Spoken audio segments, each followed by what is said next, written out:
Fala pessoal, tudo bom? Sou Ricardo Serravalho aqui da Universidade do Boxe e na verdade tá aqui estudando, né, minhas coisas, montando aqui um material que vai ser um material do nosso próximo curso que a gente vai fazer aqui na Universidade do Boxe, que é um material sobre gestão emocional para atletas, né? E me deu aí uma vontade realmente de fazer uma live, bater um papo aí com vocês. Fala Jonas, Isaac, para a gente falar um pouquinho sobre esse tema, né? É um tema que teve envolvido em minha vida praticamente desde que eu nasci, né? Porque minha mãe ela é budista, ela chegou a ser monja budista e tudo, e hoje em dia não é mais, mas continuou com as práticas meditativas de tudo, né? Essa influência da ciência e da filosofia oriental em minha vida foi muito forte. Eu estudei em colégio de freira, né, em colégio particular também, de freiras, e, ou seja, eu tenho uma formação ecumênica, assim, né, em termos de religiosidade. Mas o que eu quero falar com vocês não é sobre religião, é sobre meditação. A meditação ela não tem nada a ver com religião, né? O autoconhecimento também não tem nada a ver com religião. E apesar de fazer parte, né, de muitas práticas, né? Fala, bom dia, galera. Então, apesar de fazer fazer parte das práticas, né, das ciências meditativas, né, das ciências da religião, a meditação e autoconhecimento não é específico de nenhuma religião, né? Você vê que no próprio catolicismo se faz meditação, né? Os monges, principalmente os monges beneditinos, eles têm essa prática muito forte da meditação, né? A própria oração, né? No terço, ela é uma meditação. No caso do budismo, na mala budista, né? Que também eu tenho ali, tenho aqui os dois, ó. Não sei se vai dar pra ver, mas tenho aqui, ó. Aqui eu tenho o terço, cristão, católico, e aqui eu tenho a mala budista. Ou seja, é um colar de contas que você vai contando, né? As orações ou os mantras, o que seja, durante o processo de meditação para você não se perder, para você manter também a atenção, né? O foco na atenção e não dormir, né? Durante a meditação, porque a gente a reduz bastante a atividade cerebral, né? Então muita gente ela dorme quando tá começando a fazer meditação justamente por isso. Então, pessoal, na verdade a gente está preparando um material aqui sobre gestão emocional para atletas e nesse material de gestão emocional para atletas ele envolve tanto autoconhecimento, né, e também um trabalho de mindfulness, né? Isso é importantíssimo para todos os atletas. Quantos grandes talentos aí no mundo a gente teve que se perderam justamente por não ter a cabeça no lugar, né? Por não ter uma consciência de si mesmo, né? Não ter consciência de suas próprias ações. E outros que poderiam ter chegado muito mais longe, né? Se tivessem esse autocontrole, tivessem esse conhecimento. Então, eu tenho contato, né, como eu falei, com essas ciências há muitos anos, né? Hoje eu tenho 45 anos, desde que eu me conheço por gente eu faço meditação. Vou contar aqui rapidinho uma história. Eu não sabia que eu conseguia ligar a meditação ao esporte. Eu separava completamente as coisas, né? Ou seja, a minha hora de meditar, né? Eu sempre gostei de meditar pela noite, o que não é o mais correto, nem o mais indicado. O mais indicado é pela manhã, né? Para você começar bem o dia, mas eu sempre gostava de fazer pela noite, né? E eu separava realmente a meditação do esporte. Até que um dia eu estava treinando para fazer um Ironman, né? Quem conhece minha história sabe aí que eu dei uma interrompida aí na prática das artes marciais, esportes de combate, do kickbox, do boxe, tudo, para fazer um Ironman, que era uma vontade que eu tinha minha muito. E nessa história de fazer o Ironman eu sofri 3 AVCs, né? Eu tinha um problema congênito no meu coração, tive que colocar uma prótese no meu coração. E depois, foram 6 meses de recuperação, aí foi bem difícil a recuperação. 3 meses depois que eu estava recuperado, eu sofri um acidente grave com minha perna esquerda. Eu tive que botar 5 próteses na minha perna. Eu tenho 5 próteses na minha perna esquerda, né? Tenho artrose, tenho um monte de coisa. Isso tudo me fez, né, refletir bastante sobre minha vida, propósito, sobre várias situações. Mas enfim, consegui me recuperar e voltei a treinar buscando o Ironman. Isso foi em 2009. né? E em 2013, 2012 eu comecei a me preparar para o Ironman para fazer em 2013, né? E durante um processo desse de treinamento, né? Eu lembro que estava chovendo bastante em Salvador e eu não tinha como sair com a bicicleta e eu não tinha nenhum batedor, né? Quem tinha um batedor, aquele carro que vai atrás da gente e a gente vai na frente pedalando para ninguém, né, atropelar a gente na bicicleta, ainda mais chovendo muito ali na linha verde, né? E eu não tinha batedor, então eu falei assim, pô, eu vou pedalar em casa, na academia do prédio que eu tinha, né? Então eu sentei na bicicleta e comecei a pedalar.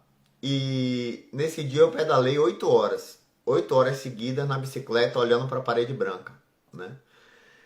E aí, pra mim, o tempo passou, acabou passando rápido, eu não percebi o tempo passando, né? Só ali focado em trabalhar, né, os ciclos que eu tinha montado de treinamento, que meu técnico tinha montado para mim, né, de treinamento adaptado, claro, na spin, e me alimentando e pedalando. Passou rápido, nada, peguei as coisas, fui para casa, tal, eu fui conversando com meus amigos e meus amigos pegaram e disseram, aí várias pessoas, vários amigos aí participando, valeu pessoal. Então meus amigos disseram, Ricardo, você é maluco? Como é que você consegue ficar 8 horas pedalando na bicicleta, no spin e tal? Ninguém aqui faz isso, tal. Quando a gente pedala 3 horas já é, a gente já fica aí, né, louco para sair da bicicleta. Imagine ficar 8 horas. E para mim era uma coisa tão natural, né? Para mim pareceu uma coisa muito natural ter feito isso. E aí eu parei para refletir, né? Eu digo, poxa, por que para mim isso passou tão rápido esse tempo e tal? E eu percebi, aí eu fui fazer uma reflexão, eu percebi que eu estava meditando. Ou seja, a prática que eu fazia em casa, né, todo dia de noite, antes de dormir e tal, eu estava fazendo, praticando esporte. E isso me fez um clique em minha vida, que desde então tudo mudou completamente. Porque eu sempre falo para as pessoas assim, uma coisa é você fazer, ter ações em sua vida, você realizar determinado tipo de coisa.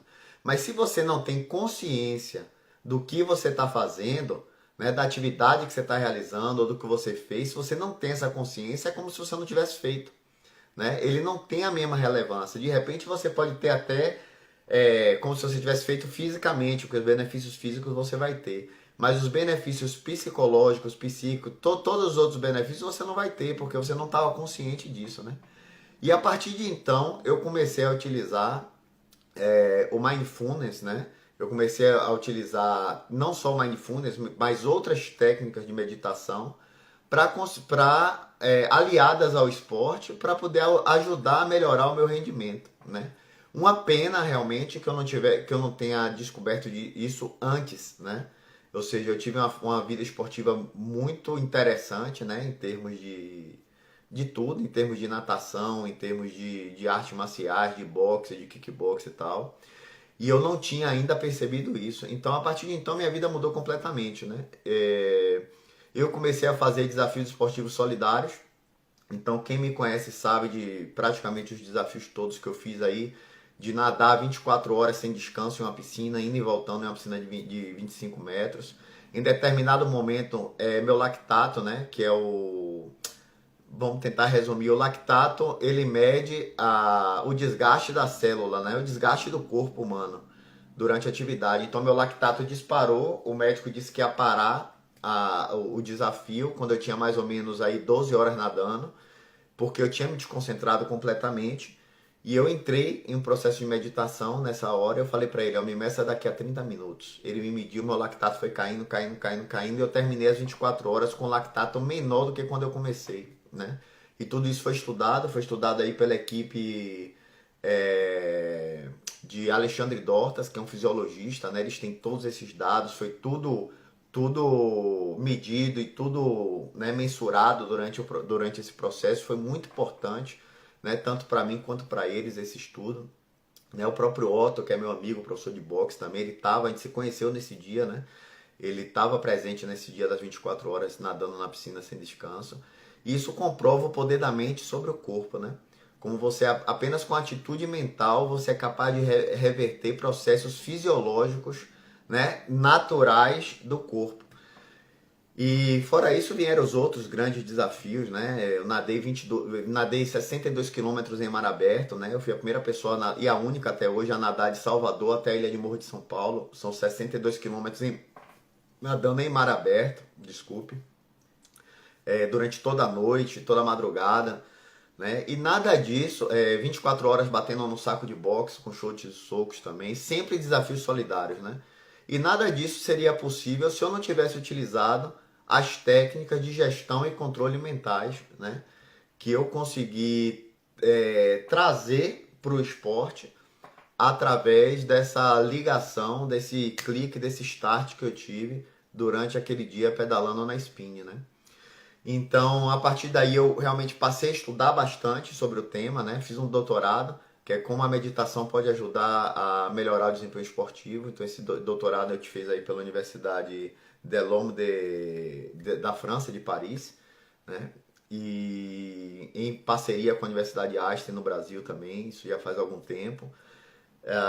Fiz também aqui na Espanha alguns cursos, né, sobre mindfulness e gestão emocional também pela Universidade de Psicologia Positiva e pela Universidade Complutense de Madrid também.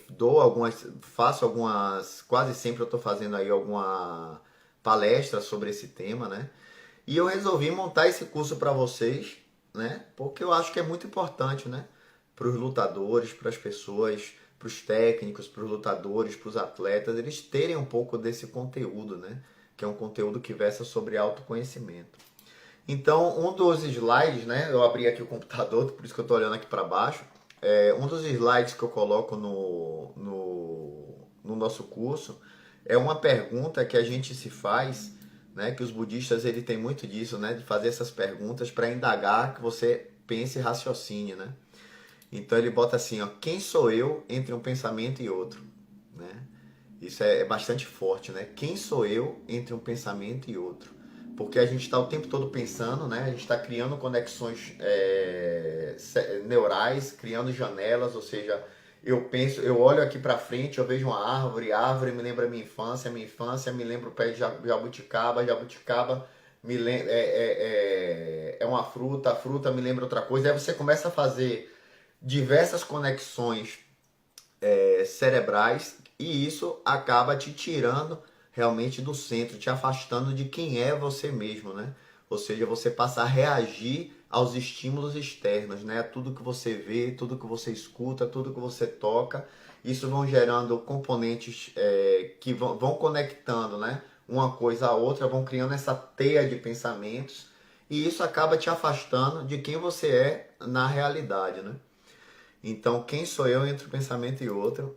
É uma pergunta bem importante e no final da live eu vou responder essa pergunta, tá? Vou responder essa pergunta com outra, tá?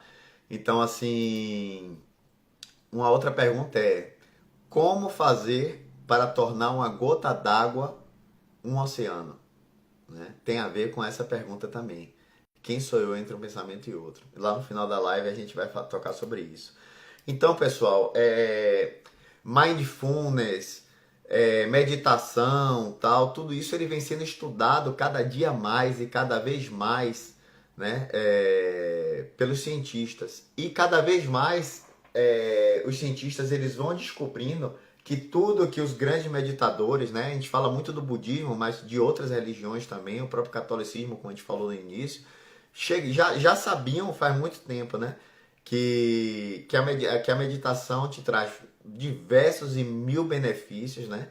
E um desses benefícios é você realmente ter a calma, a paz de espírito, é você encontrar a felicidade. O homem ele vive em busca da felicidade sem saber que essa felicidade está dentro dele mesmo, né?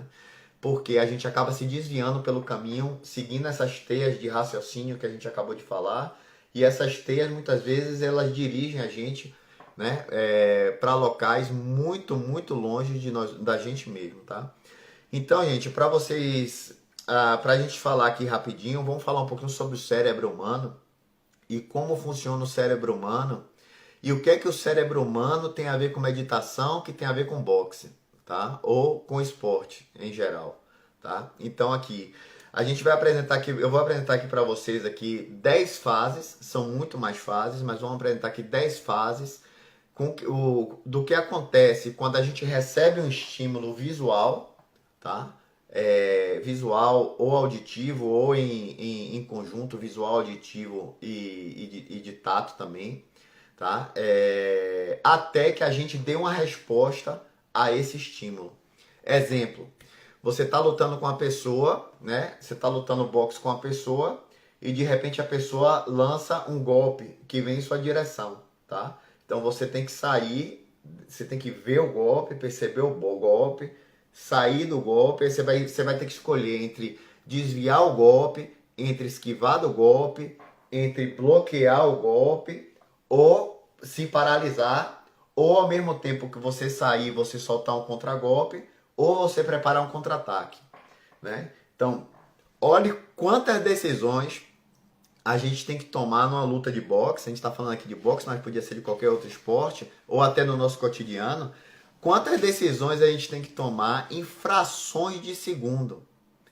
E qual a decisão, e aí vem o que é o mais importante, qual a decisão correta a tomar mediante aquela situação? Porque eu posso tomar várias decisões, eu posso escolher uma dessas e tomar, mas qual é a mais certa, né?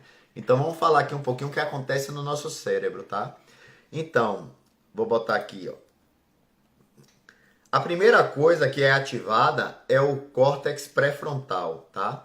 O córtex pré-frontal, exato, Antônio, aí a hipnose também é excelente. Isso já é um outro tema, né? Da questão da hipnose, né? Da sugestão, né? Que a gente dá para o nosso cérebro, mas que tem muito a ver com o que a gente vai tratar aqui hoje também. Então, a primeira informação que chega, ela chega através do córtex pré-frontal. O córtex pré-frontal, né, que ele está aqui na frente, essa parte frontal do cérebro, é o responsável por tomar decisões, pela comunicação, pela liderança, pela tática, pela inteligência e pela motivação, tá? Então, essa primeira imagem, né, do golpe saindo, ela chega no nosso cérebro através do córtex pré-frontal. Depois ele passa pela amígdala direita. Depois ele passa pelo gânglio basal. Amígdala é depois, tá? Não é amígdala, não. É a amígdala do cérebro. Então depois ele passa pelo gânglio basal, que são responsáveis pelos hábitos, rotinas e automatismos. Então o gânglio basal é o que é o responsável quando a gente está treinando bastante o boxe, quando a gente já está durante algum tempo fazendo aquele exercício de repetição, principalmente na escola do boxe, a gente automatiza os movimentos. Então, quando a gente vai tomar esse golpe, a gente sabe que o movimento correto é esquiva lateral, ou para dentro ou para fora. A gente sabe que a gente pode fazer um duque, sabe que a gente pode fazer um desvio, a gente sabe que a gente pode fazer uma parada, tá? Nesse momento, ou seja, a gente automatizou. Quando você automatiza, o gesto ele sai involuntário. Aí vocês podem pensar assim, vocês lembram quando quem dirige carro, né, ou moto, que seja, vocês sabem que quando a gente começou a aprender a dirigir, parecia uma coisa super complexa, não é isso? Super complexa, poxa, tem que botar a primeira, aí tem que apertar a embreagem, aí bota a primeira, aí tem que acelerar um pouco, porque senão o carro morre.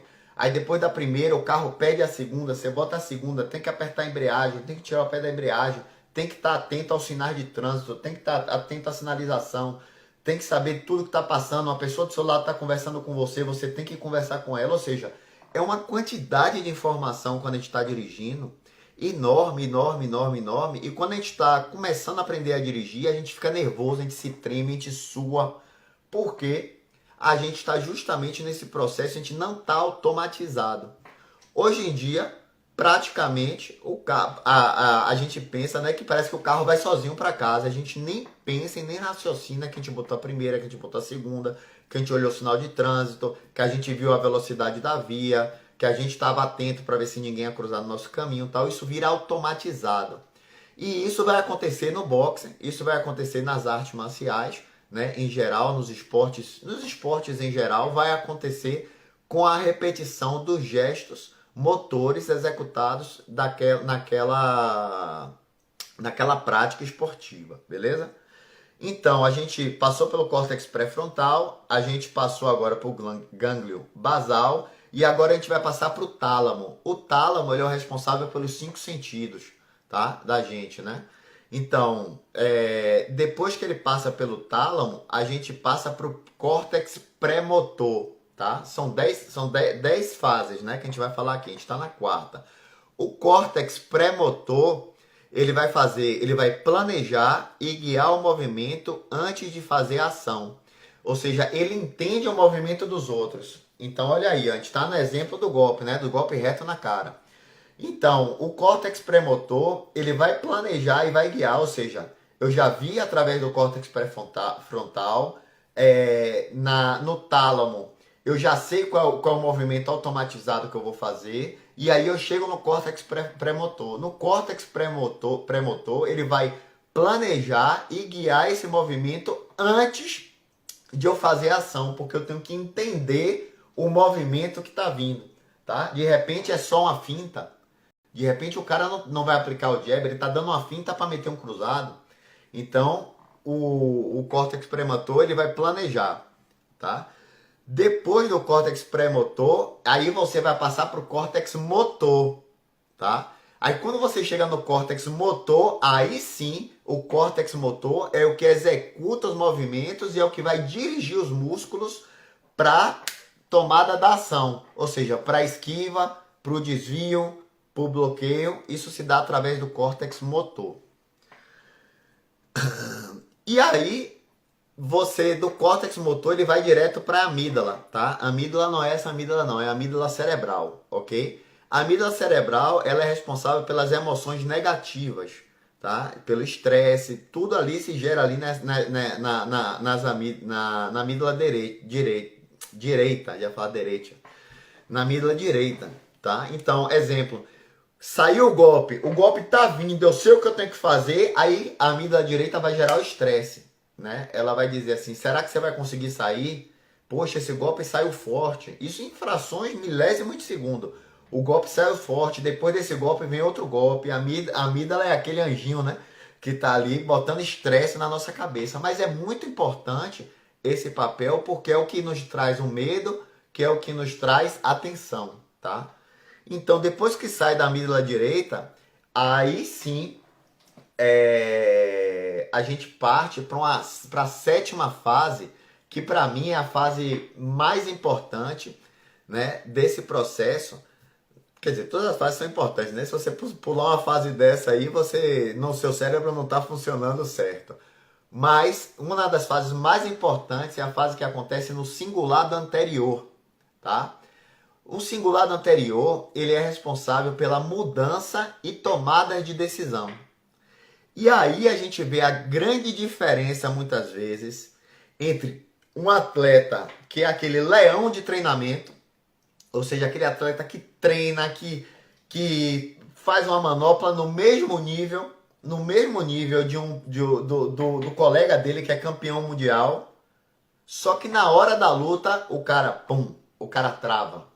Ele não consegue colocar em prática tudo aquilo que ele aprendeu, ou tudo aquilo que ele sabe, ele não consegue, porque o cingulado anterior dele não está desenvolvido, tá? Ou seja, o cingulado anterior, ele é responsável pela mudança na tomada de decisão, tá? Ou seja, o golpe vem, agora o que eu vou fazer com esse golpe?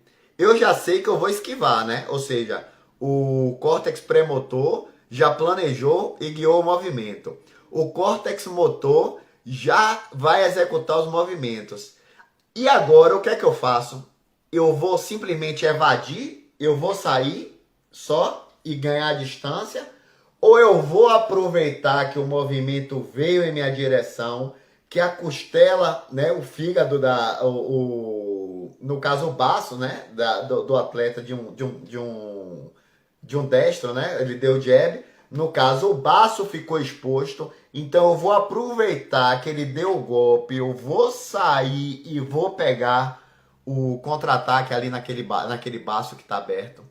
Então, essa diferença, justamente esse start do que você tem que fazer naquele momento, ele é feito pelo simulado anterior. E ele vai ser a grande diferença entre o campeão e aquele leão de treino. Ou seja, aquele cara que treina pra caramba, né? Que faz bastante aqueles movimentos bem feitos, mas não consegue colocar em prática na hora da luta. E agora, quando a gente sai do cingulado anterior, a gente vai passar pelo processo associativo parietal e temporal esquerdo, que é responsável pelas sensações de tato, calor, frio, pressão, dor e coordenar o equilíbrio. Depois desse processo, ele passa para o trato córtico-espinhal e aí você vai dar a resposta, né, ao movimento. Né? Olhe todo o ciclo que faz do córtex pré-frontal, gânglio basal, tálamo, córtex pré-motor, córtex motor, amígdala direita, cingulado anterior, processo associativo parietal temporal esquerdo, trato córtico espinhal e depois vem a qualidade do treinamento ou do movimento que você vai realizar. Né? Olhe quantas informações acontecem nesse processo. E aí, a gente vai entrar numa coisa bastante importante que é o que é a performance? O que é a pessoa ter uma excelente performance? Então, a performance é o atleta ele ter o potencial e não ter interferências em todo esse processo. Tá?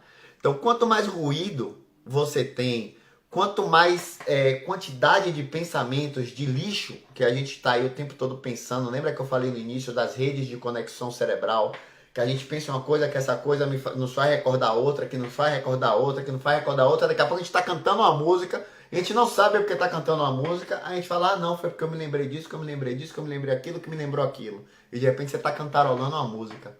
Né? Esses são processos mentais que acontecem na nossa cabeça o tempo inteiro. O tempo inteiro, quando a gente está desperto e às vezes até dormindo, sonhando, isso está acontecendo no nosso cérebro.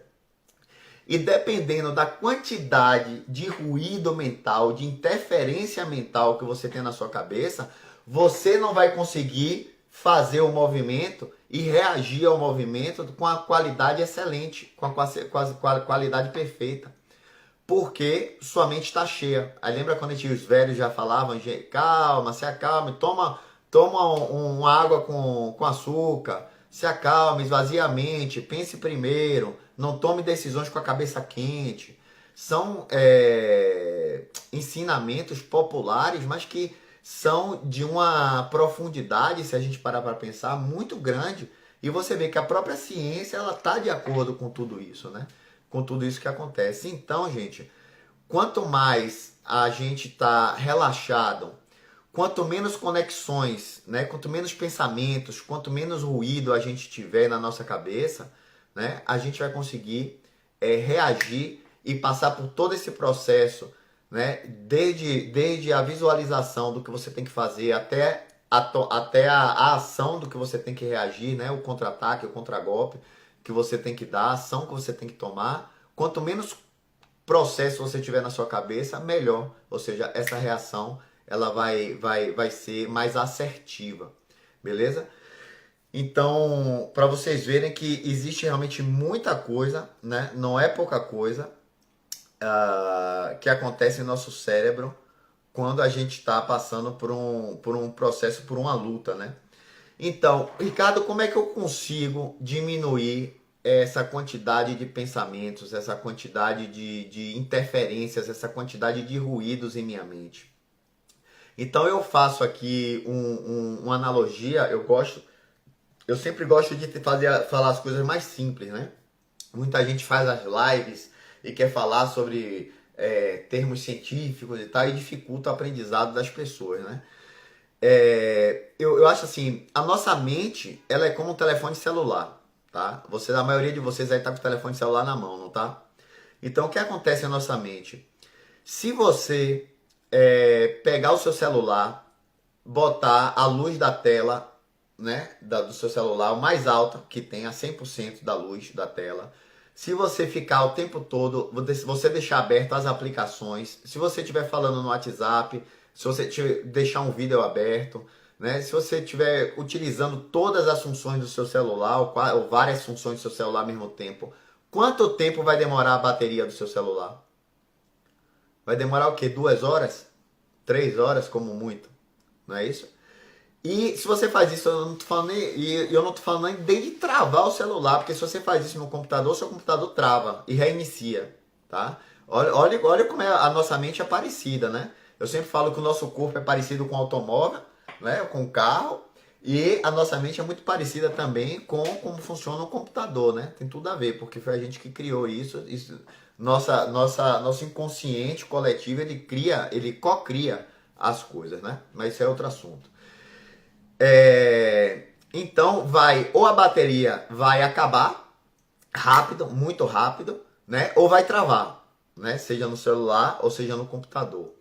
Né? E por que isso acontece? Excesso de informação. Então, na luta vai acontecer a mesma coisa. Se você vai para uma luta com 500 coisas na sua cabeça, com preocupação, com problema disso, problema daquilo, com uma pessoa te buzinando, o treinador te fala uma coisa, o segundo te fala outra, a torcida tá lá atrás gritando outra coisa. Você aprendeu uma coisa na academia, só que outra pessoa, um amigo seu, vai te falar uma coisa. Se você embanana isso em sua cabeça, né? Vai dar merda, vai dar merda. Você vai travar. É justamente quando o lutador trava, né? Ele não faz nada disso. Agora, se você pega o seu celular, diminui a luz da tela do seu celular.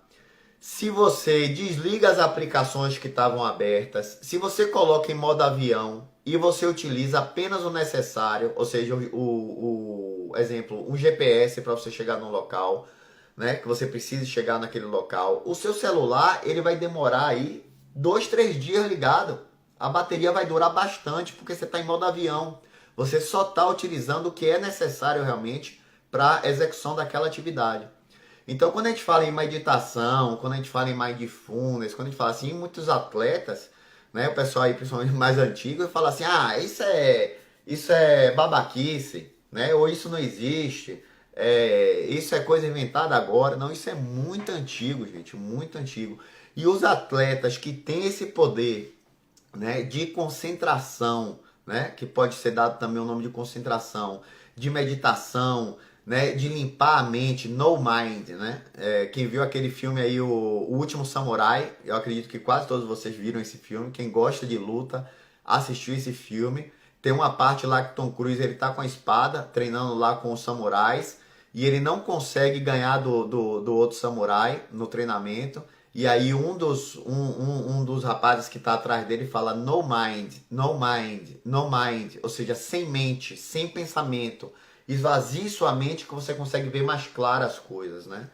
E aí ele realmente tem o start, o mesmo start que eu tive lá na bicicleta, ele tem esse start e ele consegue limpar a mente dele e ele consegue ver as coisas de maneira mais transparentes.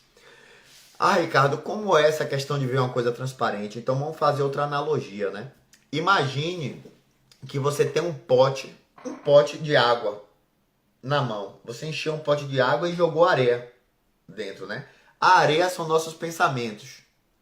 Agora, se você pega esse pote de água e balança esse pote de água com força, o que é que vai acontecer?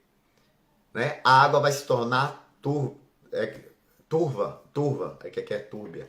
Vai ficar turva a água. Você não vai conseguir enxergar através do pote. Você não vai conseguir enxergar as coisas direito. Por quê? Aquela quantidade de areia que está ali se balançando no pote, ela não te deixa enxergar realmente o que está através do pote, o que está do outro lado do pote. Você não vai conseguir enxergar. Se eu tivesse aqui, entre eu e vocês aí, ó, eu tivesse um pote cheio de areia e eu balançasse, vocês não iam conseguir ver meu rosto, né? Agora, a gente vai conseguir vocês vão conseguir enxergar o meu rosto quando vocês param o pote.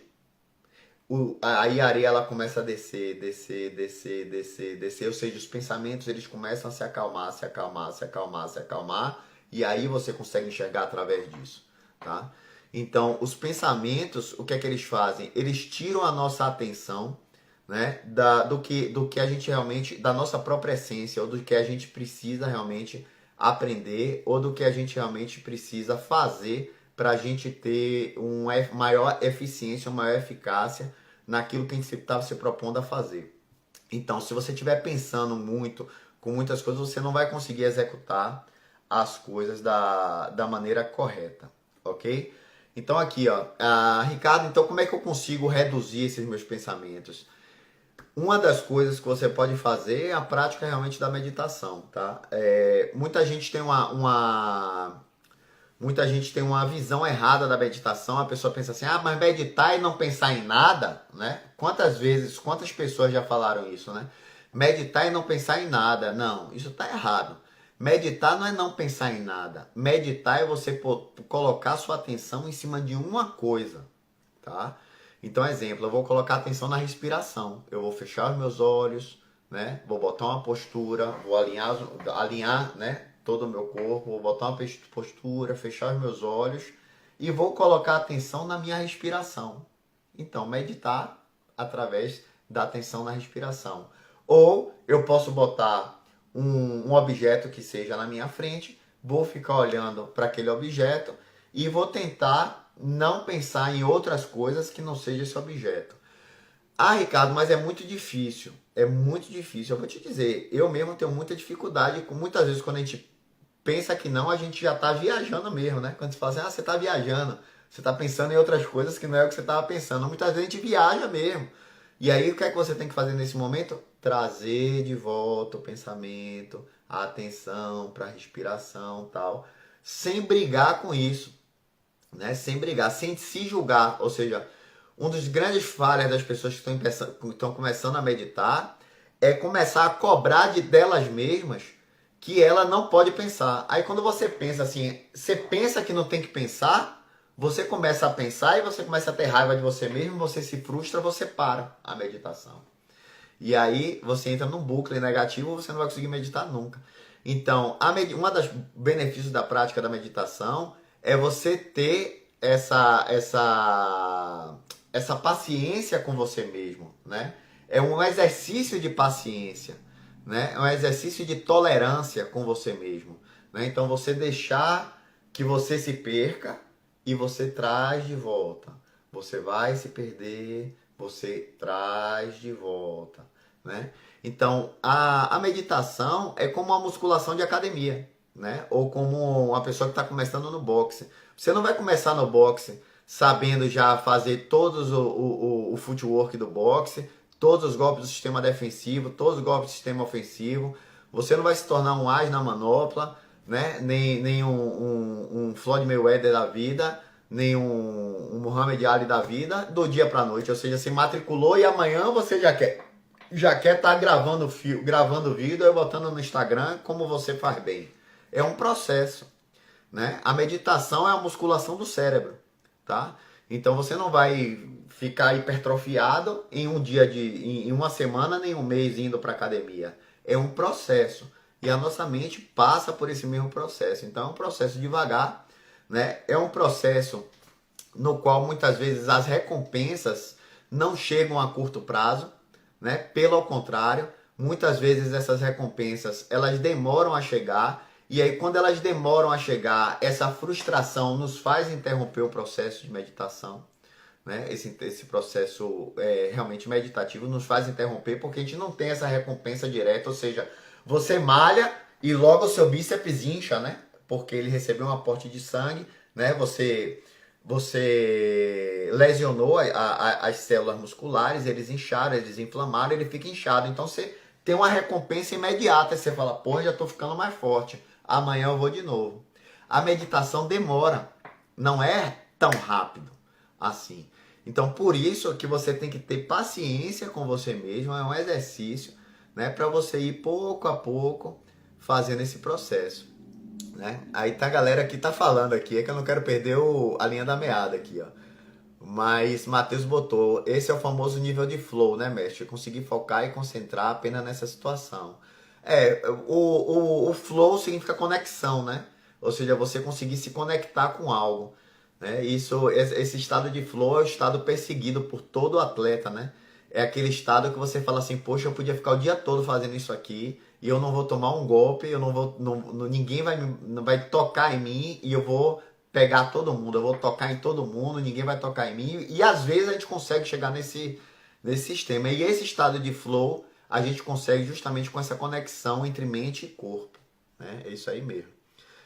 E Antônio colocou aqui, Ricardo, indico também a leitura do livro A Arte Cavalheiresca do Arqueiro Zen. Eu já li esse livro, é muito bom mesmo.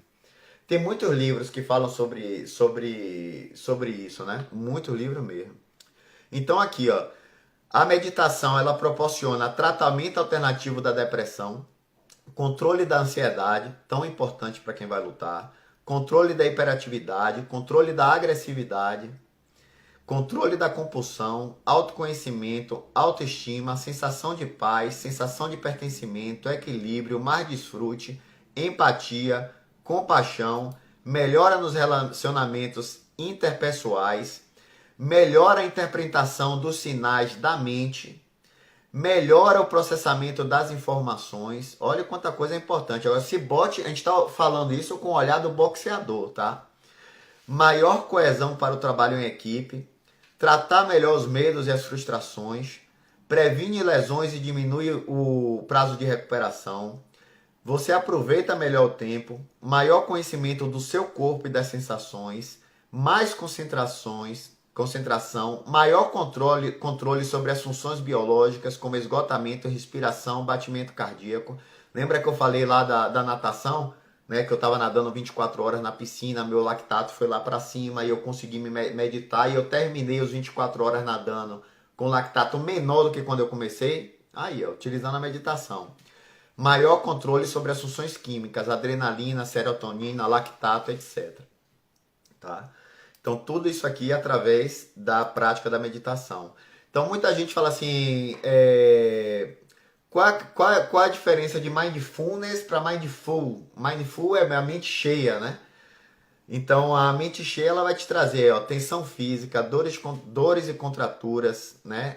Emocionalmente vai te trazer estresse, ansiedade, dificuldade para se concentrar, tomar decisões, enxergar outros pontos de vista, vai te fazer ter condutas impulsivas, maus hábitos, excessiva necessidade de controle, incapacidade para desfrutar das coisas, enquanto o mindfulness, né, vai te trazer exatamente o contrário. Então, muita gente pensa assim, o que não é mindfulness, né? O que não é o mindfulness significa estar presente no aqui e agora, tá? Então, quando a gente medita, a gente está presente no aqui e agora. Um tipo de meditação, porque existe meditação de visualização, né? A gente pode falar mais na frente, em outro dia, outra oportunidade. Durante o curso a gente fala sobre visualização, né? Existem vários outros tipos de meditação, né? A meditação chamata, existe muitas coisas, tá? Então, o que não é mindfulness? Relaxação completa, não é mindfulness. Mente em branco, não é mindfulness. Resignação ou indiferença, não é mindfulness. E espiritualidade também não é mindfulness. Pode ser mindfulness, mas não é mindfulness. Então, muita gente fala assim, meditação eu não posso fazer porque eu sou católico, ou eu não posso fazer porque eu sou crente, ou eu não posso fazer porque eu sou judeu. Nada a ver, nada a ver. Pode conversar aí com seu líder espiritual, com a pessoa. Meditação não tem nada a ver com religião, tá? Mas meditação tem a ver com silenciar a mente, encontrar a nossa própria essência, beleza? E para a gente conseguir chegar nesses níveis, né, a gente tem que adotar alguns tipos de atitudes favoráveis. São algumas atitudes que a gente vai tomar no nosso dia a dia que vai ajudar a gente nesse processo do mindfulness, né? De você estar no momento presente, ou seja, poucas interferências em todo aquele processo que a gente viu cerebral ali no começo da live, né? Desde a informação que chega pelo córtex pré-frontal até a nossa resposta à ação. Então a gente tem alguns aspectos aqui, eu não vou falar... não vou entrar muito em cada um deles, porque isso vai ter no curso, mas a gente fala que mente de principiante, ou seja, a gente tem que estar sempre com a mente, com a xícara meio vazia e não meio cheia, sempre atento a gente estar aprendendo coisas novas, tá? Com muita curiosidade. A gente tem que estar, a gente não deve julgar as coisas, né? Infelizmente, A maioria da gente, a gente está sempre julgando, ou seja, a gente vê uma pessoa, a gente já fala, ou ela é gorda, ou ela é magra, ou ela tá mal vestida, ou ela tá bem vestida, ou o cabelo dela tá cortado, ou não tá cortado, ou ela tá com a roupa na moda, ou tá fora na moda. A gente começa a julgar tudo, tudo, tudo, tudo. A gente começa a fazer julgamentos, né?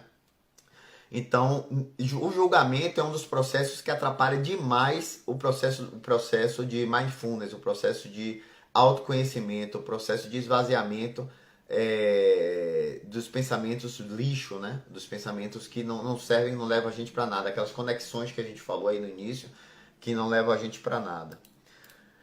É, Reconhecimento, ou seja, muito importante a gente reconhecer, né, tudo que aconteceu com a gente na nossa vida, de bom, de ruim, né, das pessoas que nos ajudam, das pessoas que de alguma maneira, de forma positiva ou negativa, contribuíram para a gente, para nos tornarmos o que nós somos hoje, né? Então, reconhecimento é muito legal. Então, outro pensamento muito importante é a equanimidade, ou seja, você ser uma pessoa equânime, não ser aquela pessoa com 500 variações de estresse. Às vezes você está bem aqui, aí acontece uma coisa, de repente você se transforma. Né? Quem é da minha época lembra aquele desenho do Pateta, né? Que o Pateta entrava no carro para dirigir, o desenho da Disney, e ele era a pessoa mais tranquila do mundo, ele ia pisar na formiga, ele tirava o pé da formiga, aí pegava a formiga, ajudava a formiga a atravessar a rua e tal. Mas aí na hora que ele entrava no carro, ele se transformava e ele virava um louco no volante, xingando todo mundo, dando fechada, batendo o carro num lado no outro. E o cara se transformava e quando saía do carro, ele voltava a ser aquela pessoa calma e tal. Então a equanimidade é justamente você ser uma pessoa tranquila, você ser uma pessoa equânime e não uma pessoa com muitas variações de humor, né, de pensamento, aquela pessoa que qualquer coisa muda de humor, muda de tá pessoa reativa, né? A gente sempre fala, e essa questão da reação é uma questão muito séria, né? Ou seja, se você sai na rua, aí uma pessoa te dá uma fechada com o carro, aí daqui a pouco você vira um monstro, capaz até de sair do carro e brigar com o cara, depender da reação do outro. É capaz, você sai do carro, você tá de boa, teve um dia tranquilo em sua casa. Aí você sai com o carro, aí de repente vem um cara e te dá uma fechada. Aí você, filha da puta, vai xingar o cara, aí o cara sai do carro, imagine. Aí o cara sai do carro, bate na sua janela, aí começa a esbravejar, aí você sai do carro, briga com o cara, aí o cara tem uma arma, o cara te mata, ou então chega a polícia. Imagine quanta coisa pode acontecer porque você foi uma pessoa reativa, né? Você foi uma pessoa que você saiu do seu centro, do seu centro, né? Você deixou a outra pessoa dizer como você tem que estar. E isso acontece muito, muito, muito, muito no boxe, né? Principalmente com o trash talk, né? Que é o show de horrores, né? Traduzindo, o trash talk, que é essa coisa de xingar o outro, falar mal da família, falar mal de um, falar mal de outro, para tentar tirar a pessoa do centro dele. Tentar deixar a pessoa cheia de pensamentos de raiva, de vingança, de ódio e tal. E na hora da luta a pessoa vai estar tão enfurecida que a pessoa não vai conseguir reagir da maneira que tem que reagir. E lembra que a gente falou das interferências no sistema, todo o sistema neuromotor, né? Do processo, do processo, desde que a gente recebe a informação no cérebro até a gente entregar o movimento preciso da forma correta. A gente falou o quê? Que a gente entregar uma excelente performance depende da diminuição das interferências. Então, quando a pessoa joga com você, quando a pessoa te faz aquela encarada, quando a pessoa te empurra, o que ela quer é te causar interferência. Né? Às vezes ela nem sabe disso, mas o que ela está te fazendo é te irritar, ela quer te botar raiva, para que você, na hora da luta, você saia do seu centro e não haja como você tem que agir. Então, imagine que é como se você estivesse dirigindo um carro, né? Dentro de um carro, só que em vez de quem vai dirigir o seu carro, em vez de ser você, vai ser a outra pessoa. Porque ela está te conduzindo porque você está reagindo. né? Então, isso é muito importante a gente ter consciência para que a gente não deixe as pessoas manipularem a gente, não deixe as pessoas manipularem nossos sentimentos. É muito fácil manipular uma pessoa. É muito fácil. Se eu chegar agora e falar aqui, pegar alguém que está aqui na nossa live, e se eu chegasse aqui e falasse. Vou fingir um nome, tá? Cássio, isso aí que você falou, isso aí é uma merda. Você não tá falando nada com nada, você não sabe nada de boxe. Você é um idiota. Saia daqui dessa live, vá para outro lugar. Se eu começasse a falar isso com uma pessoa, digamos que essa pessoa existisse, o que é que essa pessoa ia fazer? Ela ia começar a reagir, não é isso? Ia falar, você que não sabe nada, você tá falando aí um bocado de besteira, prove o que você tá falando. Aí ia começar uma discussão e o cara ia sair, daqui a pouco o cara fazia uma denúncia, isso, aquilo. E sendo que eu quis que ele tivesse essa reação. Então isso acontece o tempo todo com a gente, com a mídia, com as informações que a gente recebe na televisão, com tudo que a gente recebe que jogam no nosso peito, ou seja, a gente não escolhe essas informações, tá? E as pessoas jogam pra gente e a gente acaba reagindo. A gente vira gado, né? Lembra daquela música? Ô, ô, ô, vida de gado, povo marcado e Zé Ramalho, povo feliz. A gente começa a viver uma vida de gado, ou seja, a gente deixa que as coisas, as situações e as coisas externas conduzam a nossa vida. E a gente sai do controle do nosso carro, a gente senta no banco do carona e simplesmente fica olhando a vida conduzir. Aí a gente já entra com o Zeca Pagodinho. Deixa a vida me levar, vida leva eu. Esse é um dos piores erros da vida da pessoa, é deixar a vida levar. Porque você não vai ter controle. Claro que muitas coisas na vida a gente não tem controle, tá? Mas a grande maioria, 99%, a gente tem controle. Né? Algumas coisas acontecem em nossa vida, a gente não pode mudar, porque foram fatos que aconteceram. Agora, como eu vou reagir a esse fato depende exclusivamente de mim e depende exclusivamente de você. Eu ter sofrido os 3 AVCs estava escrito em algum lugar. Eu não posso mudar isso. Agora, como é que eu vou reagir a isso? Eu vou ficar em depressão? Eu vou me recolher? Ou eu vou partir para frente e tocar para frente e utilizar isso como uma mola propulsora para me deixar mais forte e dar mais valor à vida, né? Então é isso que eu quero falar para vocês, beleza? Então aqui a paciência é uma outra atitude favorável, confiança, compaixão, né? Compaixão não é pena, tá? Compaixão não é pena. Compaixão significa você ter uma empatia pela pessoa, pela história daquela pessoa, por tudo que aquela pessoa viveu, tá? Você tem uma empatia e você reconhecer a situação atual que a pessoa tá e de repente ver que a pessoa não tem forças ou não tem meios para conseguir sair daquela situação. E não nos comparar. Ou seja, se fosse eu fazia diferente, porque eu sou forte, eu posso, eu consigo. Você é você. Você é você. De repente aquela pessoa não teve a mesma história de vida que você. Aquela pessoa não passou pelas mesmas coisas que você passou e que te deixou forte, que te deixou resiliente, né? Então, a empatia tem muito a ver com compaixão. Outra atitude é a aceitação, tá? Então, quando a gente fala aceitar, não é a gente somente dizer, tá, então aconteceu e eu não vou fazer mais nada. Não, aceitar as coisas como elas são. Aconteceu isso, aconteceu. Agora, o que é que eu posso fazer melhor? Mas não aceitar as coisas. As coisas são como são e acabou. Né? Um princípio, inclusive, da meditação chamata é essa, né? Que é você aceitar as coisas como elas são. Outro princípio que a gente vai tratar também no curso vai ser sobre universalismo, né, que descreve a motivação para respeitar, cuidar e promover o bem-estar de todas as coisas vivas, incluindo pessoas, animais e o planeta. Abrange o estado emocional gentil, empático para com os outros e o compromisso com ações que procuram aliviar o sofrimento e bem-estar de forma global. Né? Infelizmente, a gente vive numa sociedade que o que vende é o trash talk, né? A gente está falando de boxe, né? Nesse sentido, mas a gente já teve aí grandes campeões, grandes pessoas que demonstraram, né, que não precisa estar aí falando mal, nem entrando no jogo de um e de outro, para você mostrar dentro do ringue, em cima do ringue, quem você é realmente.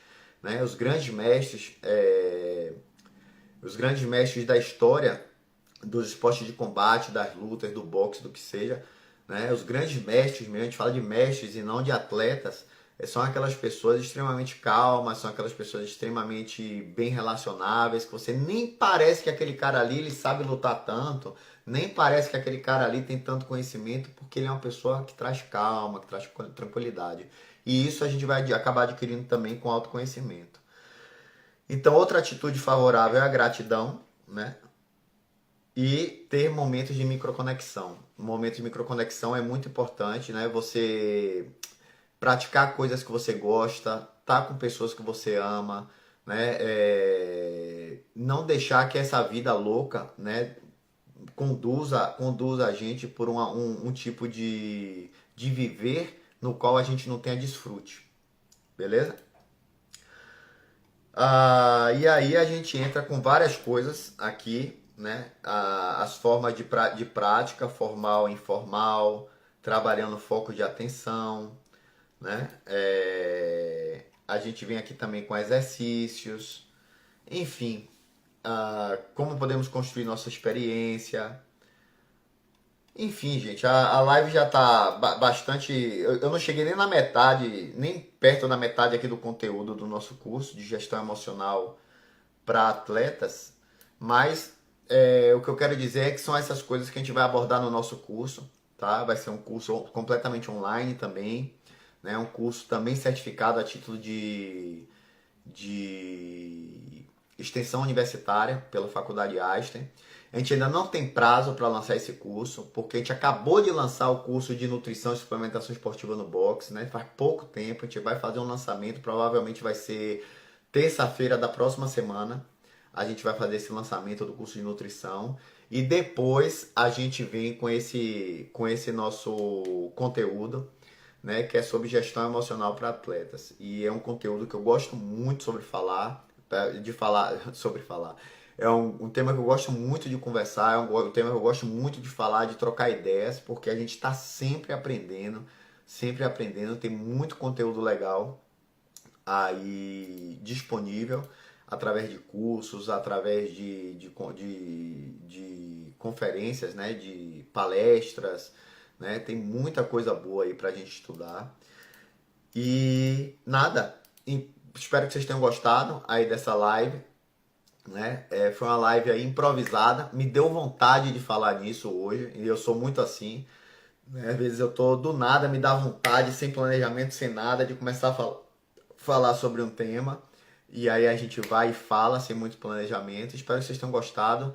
Não se esqueçam, né? Se gostou desse conteúdo aí, marca os amigos de vocês aí nessa postagem, dá o like, né? Compartilha. A gente sabe que eu tô fazendo pelo Instagram, mas eu vou subir ela lá no nosso YouTube também. Então compartilha com as pessoas e principalmente segue nossas redes sociais, segue nossos canais, segue nosso canal aí no YouTube também para receber todas as notificações.